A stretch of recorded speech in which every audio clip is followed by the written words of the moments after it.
there was a parable in the New Testament where the people asked Jesus, you know, there was a woman who got married, her husband died, she had to marry the brother. 7 years after he died, she had to marry another brother. 7 years after he died, and he said, so when they get to heaven, who is the rightful owner? And Jesus said, there's no marriage in heaven. Why is it that pastors omit that part? They don't say it. No, I don't think pastors say people must marry. It's just that marriage is a good thing. But any sound pastor will let you know that, you know, it's not everybody that will marry. That's the honest truth. But they kind of say it like marriage helps fornication, so that you're not fornicating. It's part of what the designs are. It's part of what it's supposed to do. All right. It's not that it's a surefire way, but it's supposed to help you, you know, have somewhere to, you know, have that sexual release, as opposed to just trying to have it everywhere. Because there are for everything you do, there are consequences. So every time you obey God, there are consequences. Every time you disobey God, you also have consequences. Just that what happens to a lot of people is that they don't come out and tell us that, oh, these are the things happening now that I did it my way. People don't come out to say that. But for those of us as counselors, we deal with the consequences with people. There are always consequences. So no pastor will tell you must marry. No, but marriage is a good thing. Having children is a good thing. Raising kids in the family setting is the best thing. And now this is statistically proven. You know, when a child grows under a father and mother, under a secure environment of a home, of a family, where there's love, it's not the same as when somebody's a single parent. Or everybody knows that. That's statistically proven. I know of certain church practices that only accept baby christening from situations where the man and the woman is together. Yes. I want to ask, what is the difference between doctrines and God's will? Yes. Because there's a difference. Yes, but every group needs to have doctrines. So there are certain things God left, you know, he didn't address, because he expects us to deal with it based on where we are and what the culture is. So if you notice, when Jesus was here, he never attacked slavery, or he never attacked the Romans. Romans were occupying the Jews then. He never addressed that. And people actually thought, when they were hearing Messiah, the Messiah is a military term. So they were expecting someone that was really coming to do riot and protest, but that's not what he did. So he leaves some things that where you are part-time, deal with it. So doctrines are what churches or groups develop to help, you know, safeguard our values as a group. So if a church feels, hey, if we start dedicating babies from single moms, it will make people feel it's okay to go, and they're just trying to send a message. Now, it's neither right or wrong, okay? Because you run a business, you have certain things you do in your business that many people might not agree with, but it's your own way of, you know, communicating and protecting. But do you not think that's part adding to the problem on ground? There are many single people, single mothers, who are not single mothers by choice, but life happened to them. Say, for instance, you know, you're dating this person, and you know, yes, I know you probably counted and say, well, the choice they made is what made them get in the family way or whatever, and or maybe the person dies or something, but that person is a single mom. Or for instance, as I'll use myself, time is going. I'm 36, and you know, I've been married once. It didn't work out, and I haven't remarried since, because I just haven't found the person that I think is worth making that journey again.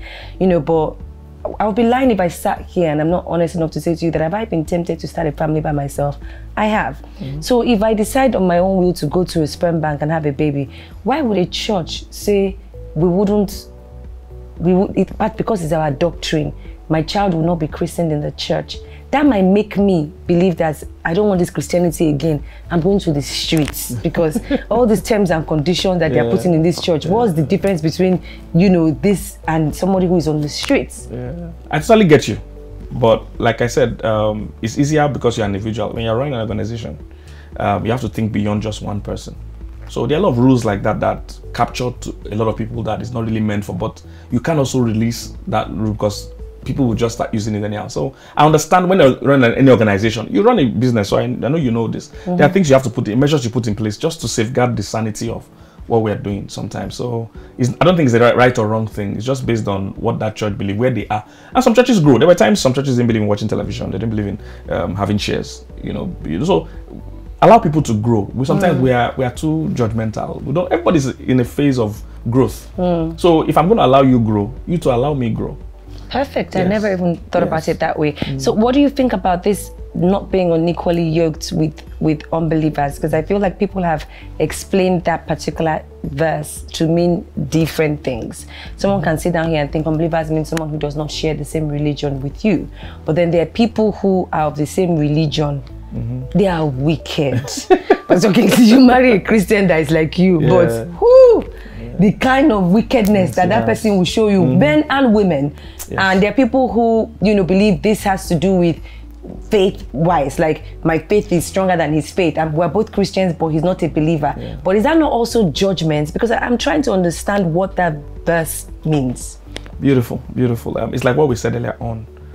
You need to know what the qualities and the values are. And many people don't pay attention to these things. I mean, Counselor, I'm amazed at how people enter a lifelong commitment like marriage without actually learning or observing or asking questions. They just enter with the hope of, oh, it's going to work. It doesn't happen like that. You know, we actually put more research into getting a house and other things than we do getting married. You know, so there are a lot of qualities to check out for. Just because, now, do not be unequally yoked with unbelievers covers many things. It starts from, of course, both of you being the same faith. All right, that's where it starts from. But somebody can be the same faith with you and still not believe certain things with you. So as you begin to check, you know, unbelievers, you begin to check, now that we're both Christians, do we still believe the same things? Yeah, so not marrying unbelievers, it's definitely a scriptural principle, but it's not the only principle. So the challenge is that people just say, well, I've done one thing. It's like passing WAEC or something. They say you need 5 credits and you have 1 credit. They say, I have 1 credit. That's part of it. But that's not all of it. That doesn't mean you have passed.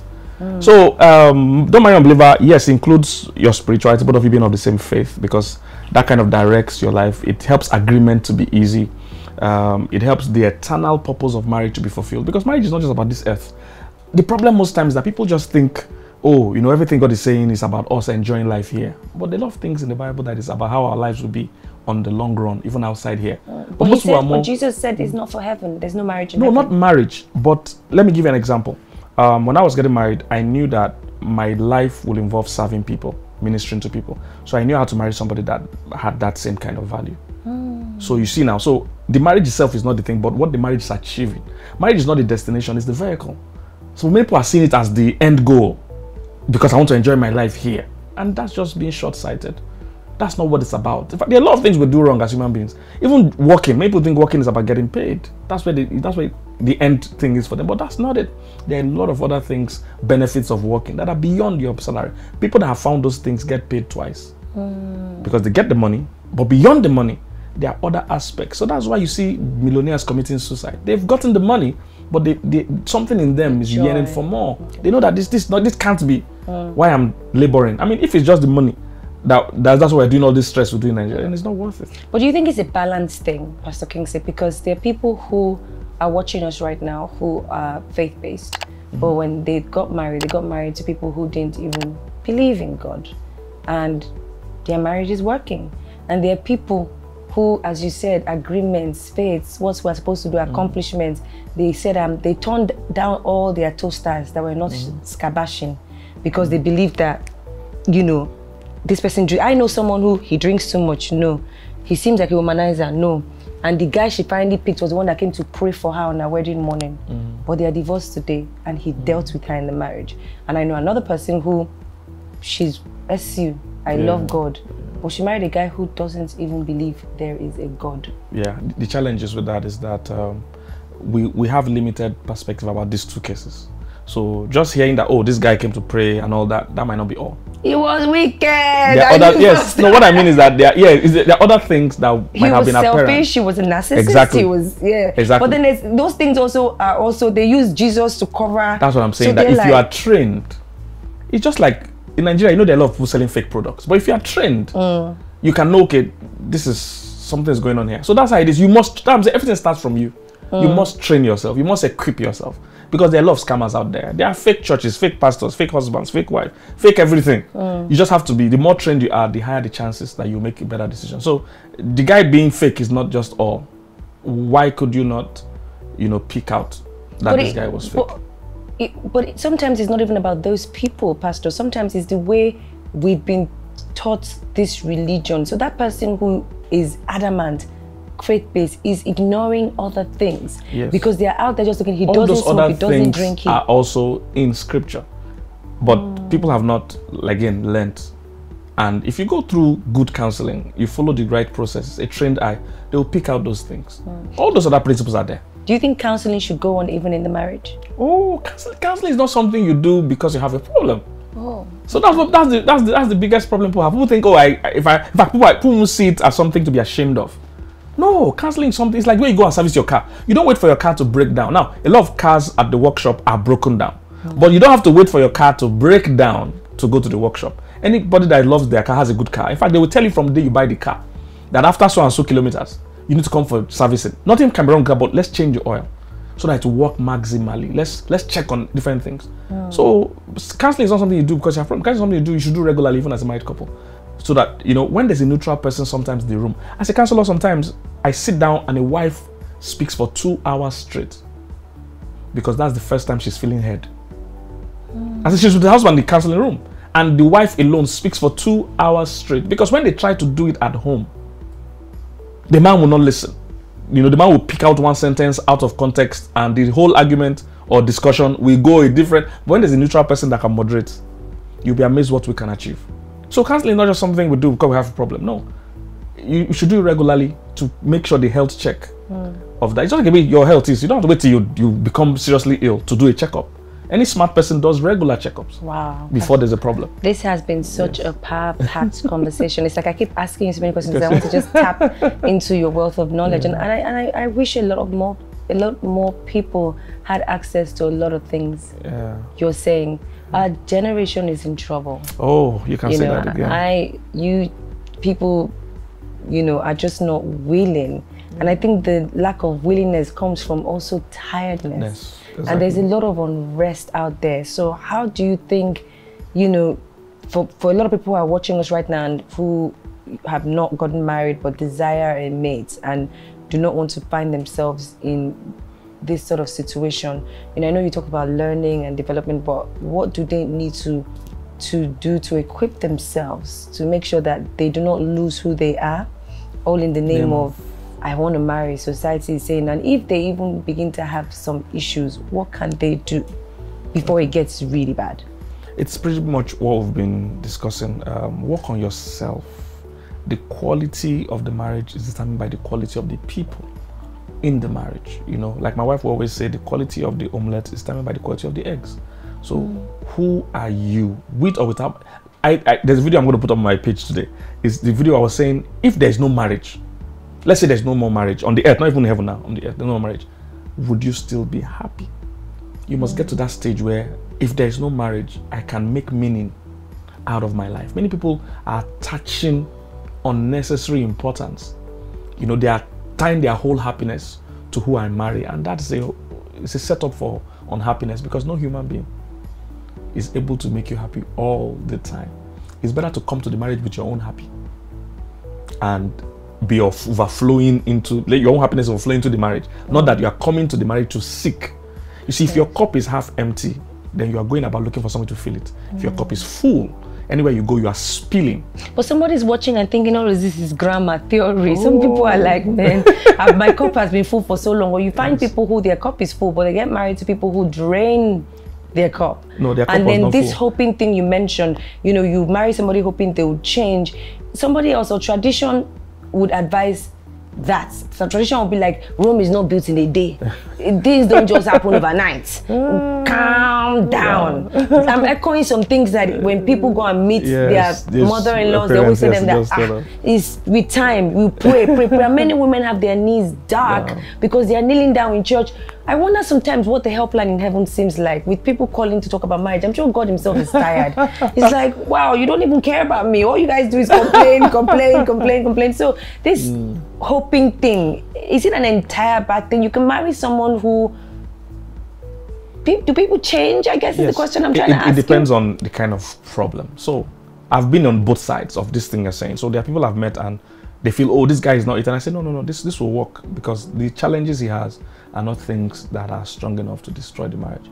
Maybe he's not as driven as you, but does he have a job? Does he want to have a job? Is he disciplined to maintain a job? He might not be as driven as you.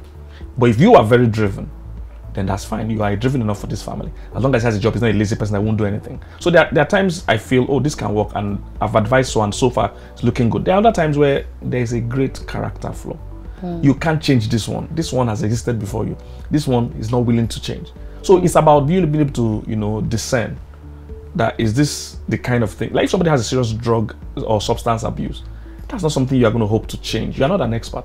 Even if you were, it lies more with the person's willingness. So you can't enter such a thing. Wow. So it depends on what, you know, everybody will call me raw material. I was not like this at all when I met my wife or married my wife. I was not like this at all. So you need to be able to tell, you know, is this the kind that we can work with, or the kind we can work with? It's like any other thing. So you think that Pastor Mildred sort of is responsible for who you are right totally. now? Totally. You know, well, you guys married each other when you guys were younger. So it's nicer and easier when you're young and you have room. At 36, I'm not about to, I don't, Pastor Kingsley, I am not a rehabilitation center for badly behaved men. Yes. But you need to know, what the parameters are. You know, what is your idea of, well, let me even ask you, what is the idea of the kind of guys you cannot deal, or the kind you can deal? That's the question. Okay. For me, I think ultimately I seek kindness. Good. I seek the fear of God. I know my 5 non-negotiables. I want a man that is kind. Kindness, because I know that kindness is not bought. It's rare. Someone just who is compassionate and who is kind. I want someone who has the fear of God, regardless of their religion. I'm not a religion person. Just as long as you fear God for yourself, not even for me, because if you fear God, there are certain things you will not do for yourself. I want somebody who is blessed. No, be specific. There's a pastor is rich. Rich, wealthy. No, wealthy body, soul, mind, spirit, pockets. Because of what I do, I think it's necessary for me to be with somebody who can, you know, I've come to it, I've tried, I've pulled myself to this place. Just boom me up. Like, let's just, so you don't have to start from the scratch. We can, you know what I mean? He's already here. So someone that is my Boaz, for instance. They said, the Bible says every time Ruth left Boaz, he gave unto her. I don't see that necessarily as only material things. He gave unto her to give to her mother-in-law. I looked at someone that can nourish, someone that you can run to, that can advise, admonish, someone that you can see as a pillar, as a bishop. That's number 3. Number 4,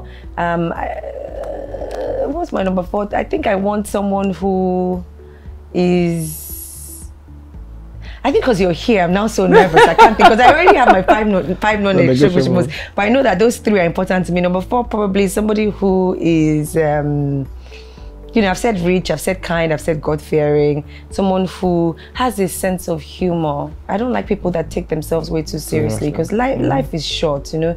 Somebody who is ambitious. Okay, let's pick this one so far. Okay, I like the first 2.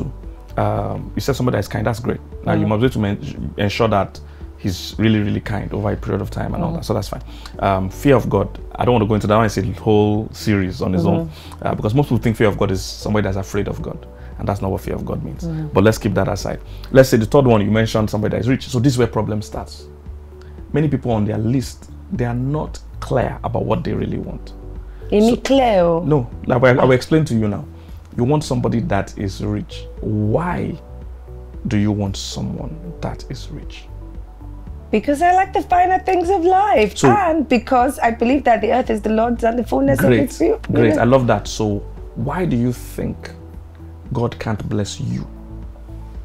You see, you are already attributing wealth to Him.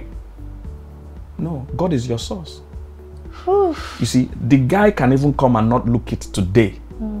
And look it in 5 years' time. A lot of things. 5 years, I'm going to be in my 40s. I can't. 5 years is too long. Let me tell you. Let me tell you. That's what I'm saying. Let me tell you. Okay, so you say you're 36 or thereabout now. Yeah. Can you remember much of what you were doing when you were 30? Can you? Yes. Now, does it take away from who you are today? If you're happy today, does it go back to when you're 32? That's what I'm saying. So a lot of time we overemphasize things, not realizing that with God can start your life at 40. And you will have the craziest next 40 years of your life. That will make you not mind of how the first 40 years was. But but we're always stuck in our present. We think, oh, this today. No, I'm happy It took me and my wife like 8 years to have our first biological child. Then it looked like, oh, pressure. But today I'm happy that it happened that way. If I had had my kids when I wanted to have them, I would have had them in Nigeria. You know, my wife had some medical complications that if we had those kids in Nigeria, she probably would not have made it. So you see how things are working out. Yeah. Now, of course, the kids are also, they have foreign passports. And if you're in Nigeria, you know that is very important. That's gold right now. So you see what I'm saying? So if we're stuck in our present, we're saying we don't trust God. We're saying we don't trust what God can do. What you want is a man that is generous, a man that is hardworking. Generous was on my list. I think you made me nervous. Yes. So you need him to be generous. You need him to be hardworking. You see, but you're coming together. If God chooses to bring the wealth through you, is that a problem? No, it's not. You see, so what you really want is not a rich man. You want to be rich. God can do it anyhow he wants to do it. Honestly, I just feel like I'm tired of doing it all by myself. Good. I've been taking care of myself. If I start, will not roll this camera. I've been taking care of myself for how long? Pastor? I agree. I have seen life right now. Can I also just have soft landing? Do you know that a guy can come into your life and promote what you're already doing now? See, two are better than one. And that's scripture. When I met my wife, I didn't have anything, literally. But her coming into my life, she didn't bring money. But what she has brought money. Wow. So we limit God when we try to say, oh, that's what I'm saying, that many people, I need to sit down with them and help them articulate. What do you really want? Somebody, I want a guy that is a graduate. I say, no, it's not a graduate you want. What you want is a man that is intellectually connected to you. Because I put our graduates and you can have a reasonable conversation with them.